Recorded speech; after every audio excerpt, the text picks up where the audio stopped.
Welcome to Win Auto Garage. Sa channel ko, panalo ka rito.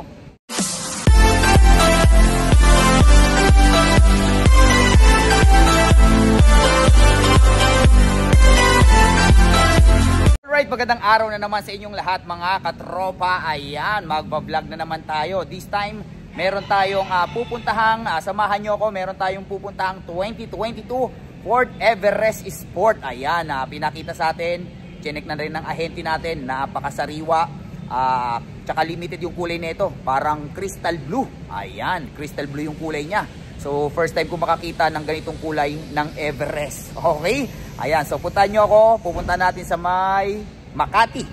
Okay, ipipay off natin siya sa BDO kung sakaling magkasundo kami ni ma'am at kung sakaling maayos yung unit nila. Okay, so kung magustuhan nyo itong unit na to, tawagan nyo lang ako sa number na 0921-899-4221 Smart, 0927-344-0836 Globe, and then palike and share nga pala ang page natin, yan, ang Facebook page natin, Win Auto Garage. Nandiyan yung mga ibang sasakyang hindi natin na-vlog. Scroll lang po tayo dyan. I'm sure may mapipili kayo dyan. At bago natin puntahan yung unit na titignan natin ngayon, gusto ko muna pasalamatan si Sir Quincy Dahilan. Ayan, from Santa Cruz, Laguna. Sila sir yung nakabili ng 2024 Ford Everest Sport, yung kulay black. Ayan sir, maraming salamat sa pagtitiwala. Enjoy your 2024 Ford Everest Sport. Ayan, so samahan nyo na ako, puntahan na natin tong unit natin, tirahin na natin to, baka tirahin pa ng iba. Tara. Okay, so papunta na tayo ngayon sa Makati kung saan titignan natin yung 2022 na Ford Everest 4x4. Ayan, mukha namang nakita natin sa picture yung unit, mukha namang sariwa. Ayan, so pag nagkasundo tayo ni ma'am at babaeng may-ari sa presyo at okay yung unit, ayun, so didiretso tayo ng bangko para bayaran yung sasakyan. Okay? Ayan, buti na lang EDSA tayo dumaan, buti na lang hindi traffic. Kakaiba to ngayon, hindi traffic. Friday hindi traffic, sa bagay mag-alas 12 pa lang, tapos na yung traffic kaninang umaga. Mamayang hapon, mga 4 PM, ayan, sobrang traffic na naman. Ayan, medyo maluwag-luwag pa. Okay, puputulin ko muna tong video. Mamaya na lang pag nandun na tayo sa unit. Okay, so nandito na tayo sa Ford Everest 4x4, yung 2022. Ang ganda ng kulay, oh. I-check muna natin. Ayan, chinecheck ng tropa natin.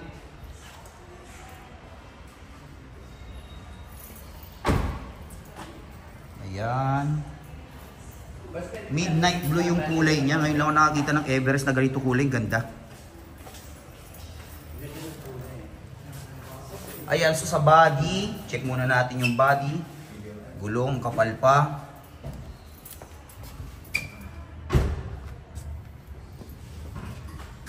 May minor issue lang, ito lang. Konting gas-gas. Oo, ito. Which is hindi maiwasan. Nagpark daw si sir sa open parking before. Parang siguro nagasgasan ng ano to. Pero napakaliit lang naman. Baka makaya sa makuha sa backing. Pero ito hindi na. Masyado na siyang malalim.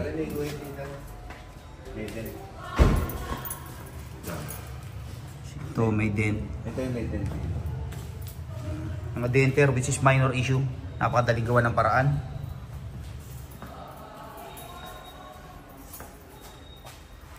Ayan.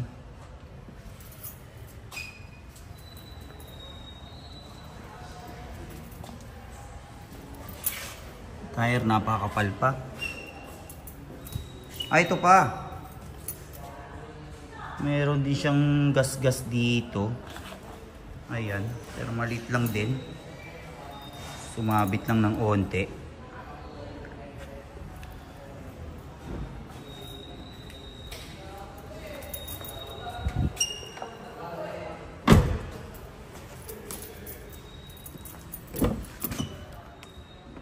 Interior,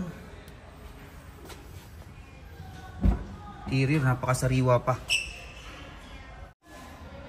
Okay, binuksan natin yung ilaw ng camera natin para makita natin kasi medyo madilim. Ayan, sariwa naman yung interior. Napaka-intact na intact pa yung leather seat. May bago pa. Okay, mileage 20,830.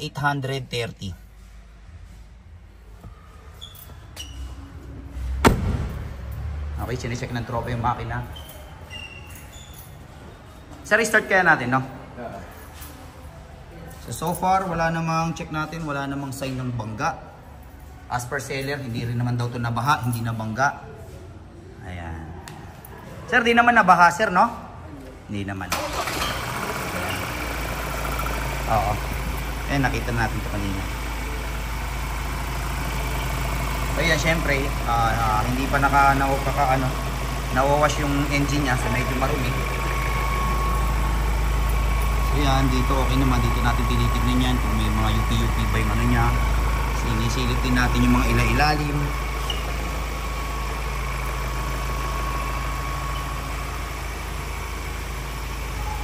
Sini-check din ni tropa kung may sign sa sign ng bangga. Ay, bangga ng baha. Sini-check yung ilalim.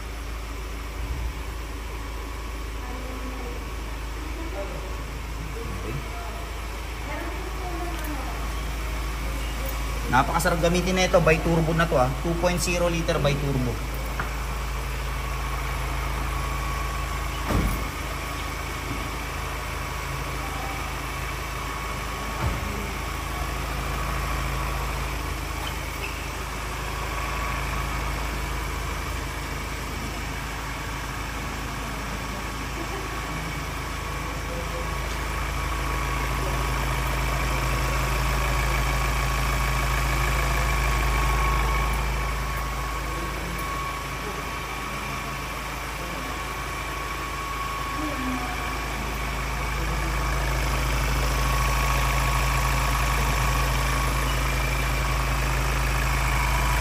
Okay, check natin yung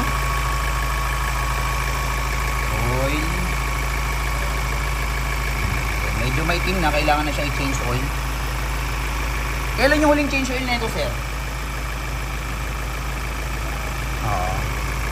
Ayan, medyo ano naman, pero kailangan natin change oil. No problem na, i-change oil na lang natin. Okay. Sir, pasuyo nga, may hawak ka lang.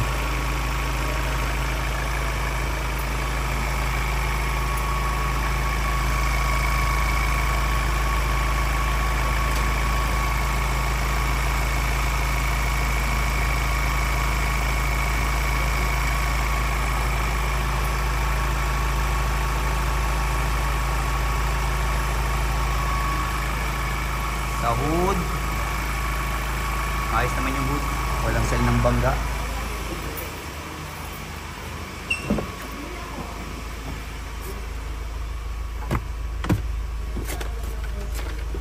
Warranty booklet, kompleto naman, manual.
Para makita.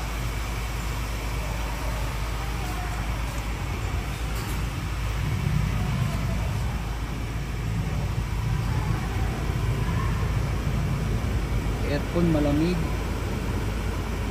Check sunroof.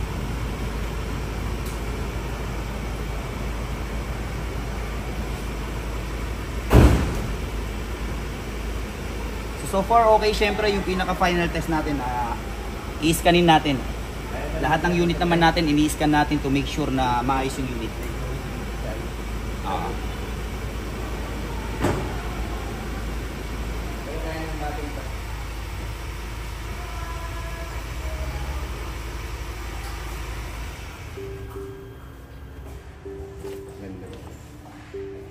Yung mga ano lang. Scanin natin, sir.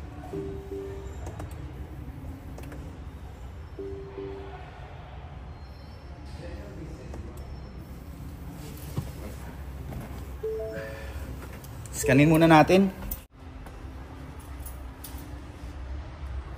Sir, scanin ko lang sir ha, tapos test drive tayo.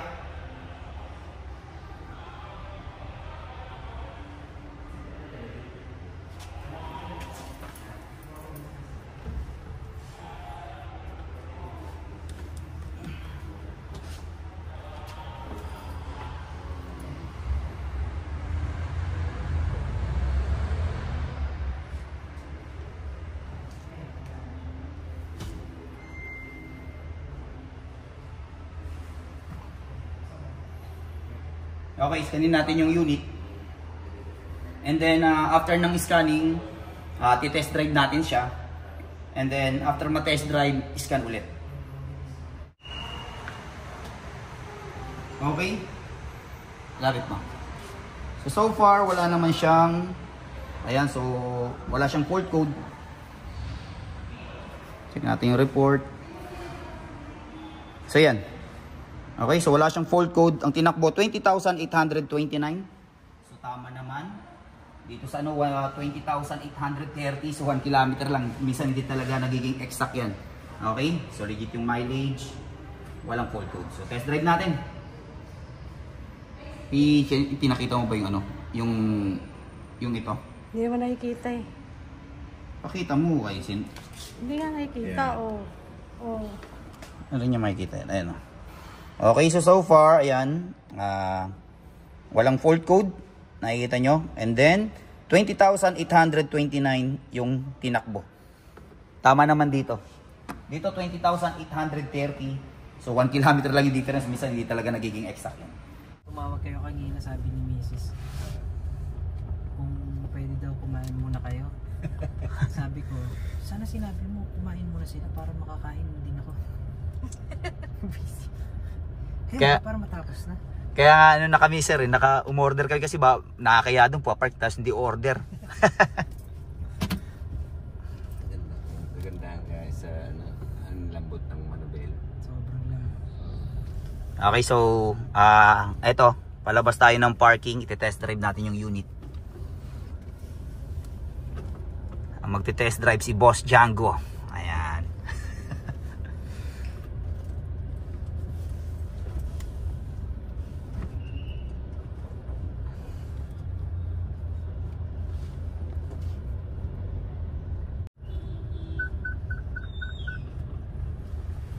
So far, maayos naman yung unit. Konting detail lang. Tapos yung mga gas-gas, mga dent, which is hindi naman maiwasan. Wala yan. Sigit din.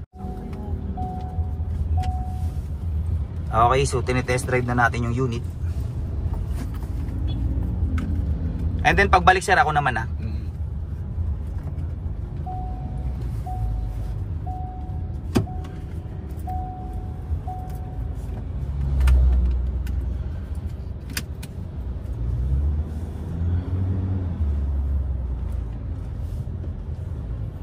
Ang laki pala na nakuha, no? Pati itong list. Oo, pati Swerte. yung map. Yung map nasa kanya. Ay, puta. Grabe. Kani yan. Ang laki niyan. Kani yung perma. Oo.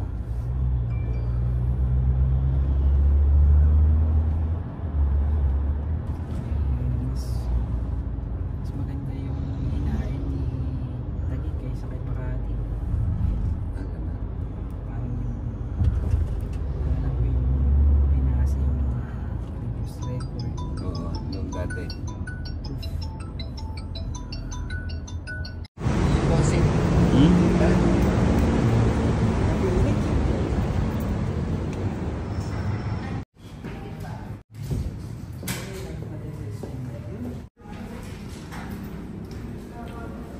Okay, nandito tayo sa video. So habang binabayaran, pinipay off natin yung sasakyan. Ito-double check ulit natin itong 2022 Ford Everest Titanium Plus 4x4 top of the line. Ayan, napakaganda ng kulay, no? Dark blue. Ayan ang grill. So para mapakita ko sa inyo yung mga honest issue niya. Ayan. So far, ito kapal pa naman ng gulong, kaya lang Ito, madali naman paayos yan. Nag-gutter marks, nagkaroon ng gutter marks. Ayan. 10-speed automatic by turbo. Okay. Ayan. So, sariwa pa to. 4-wheel drive. Oh, napakainit. Tapos after natin mabayaran, pupunta tayo dun sa bahay ni ma'am. Kasi hindi sumama ngayon si ma'am kasi siya yung nakapangalan dun sa ORCR. Pipirma pa siya ng deed of sale. Minor issue. Ayan, so ito hindi na kaya ng back to. Medyo malalim. Kailangan siguro ng repaint. Okay? So ito baka kaya pa. Ito kaya ng back yan. Ito lang. Pero sayang kasi original eh. Tingnan natin kung malilisen yung ano tawag dito pag dinetailed na. So ayan, napakasariwa naman. Ayan, kapal pa ng gulong. Ayan. Ayan oh. Okay. Meron pang palang ano dito. Ito. Maliit na gas-gas pero baka pwede sa touch up to. Tingnan natin kung ano yung the best na magagawa natin dito. Okay? Pero kung medyo pangit sa touch up, pa-repaint natin itong isang panel. Malupit naman yung pintur natin. Okay? Ayan, check natin. Susi, dalawa yung susi o kulay pink pa yung lagayan kasi babae yung may-ari. So video naman, payoff natin sa video. Mabilis naman to. Siguro mga 1 month ang release ng papel nito. Ayan. Pero at mas maganda yung mga ganitong payoff. Mas sure tayo. Okay? Naka power seat yan. Check natin. Na-scan naman na natin kanina. Walang fault code. Ayan. 20,951. Okay. Start natin. Check lang ulit natin yung ano, kung gumagana lahat. Kasi kanina na-scan na natin, na test drive natin, pero hindi natin na-check kung gumagana lahat. Ayan. Gumagana naman. Okay, lahat gumagana.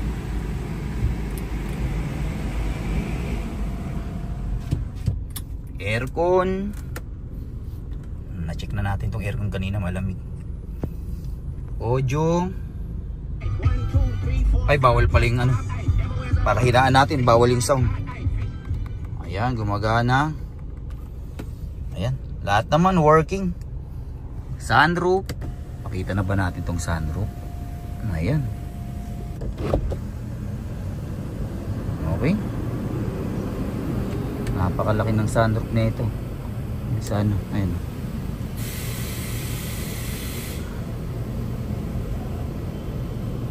Konting detailed lang to. Ayan o, napaka-intact pa nung ano.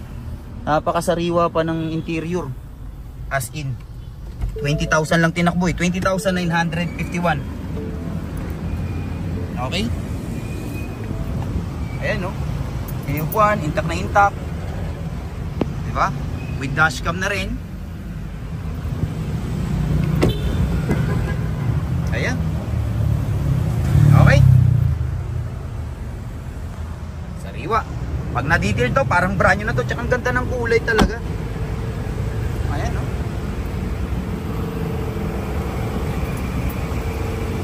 Diba? 2022 Ford Everest Titanium Plus 4x4. Okay, kanina in-scan natin siya bago natin i-test drive. Ngayon, iskanin ulit natin after ma-test drive. Ayan. Okay, para sure tayo. Okay, hanapin natin ang Ford. Ford. Ayun, Ford. Okay.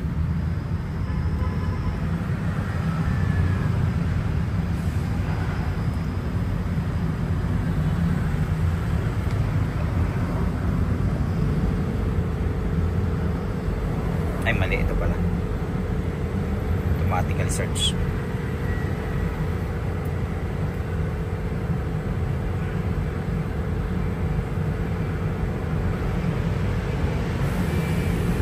Ayan. Health report. Ayan.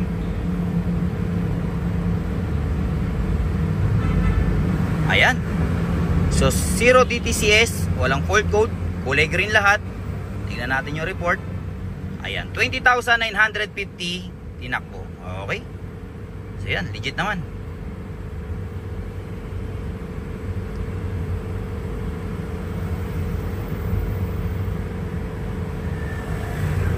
Okay. Ayan, pauna na lang kayo dito. Napakasariwa. Okay, tapos na tayong magbayad sa bangko. So papunta tayo sa bahay nila ma'am kasi papipirmahin natin siya ng deed of sale. Ayan, tsaka yung ID niya. Ayan, okay. Okay yan, so nagpipirma na si ma'am ng deed of sale. Okay. So hindi natin pinapakita yung mukha ni ma'am kasi for privacy tayo ipakita ni sir. Ang ganda pa naman ni ma'am, sayang. Baka ma-discompress si ma'am eh. Para yung ano. Okay, so napirma na yung deed of sale. ID na dito sir, nandito na dito. Ano dito? Yung ID ni ma'am. Parehawak mo na eh. Ayan.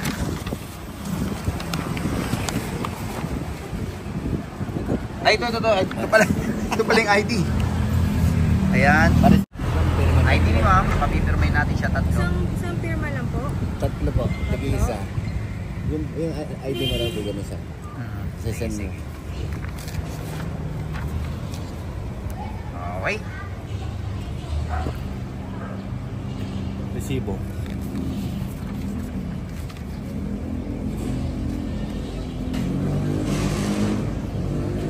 Yan. Alright, so dyan nagtatapos ang vlog natin for today. Isa lang yung na-vlog natin. Ayan, kasi sa mga pag may meron tayong kukunin na unit ngayon, iba-vlog na natin. Okay, kasi minsan nauubos na yung oras ko sa pag-check ng unit. Pagdating natin ng showroom, hindi ko na na-vlog yung ibang unit natin. Hindi na ako makapag-upload. Okay, pero sa mga susunod, itatry natin na maayos yung oras natin para makapag-vlog pa rin tayo. Okay? So, ayan, maraming salamat. Adios amigos. Bye-bye.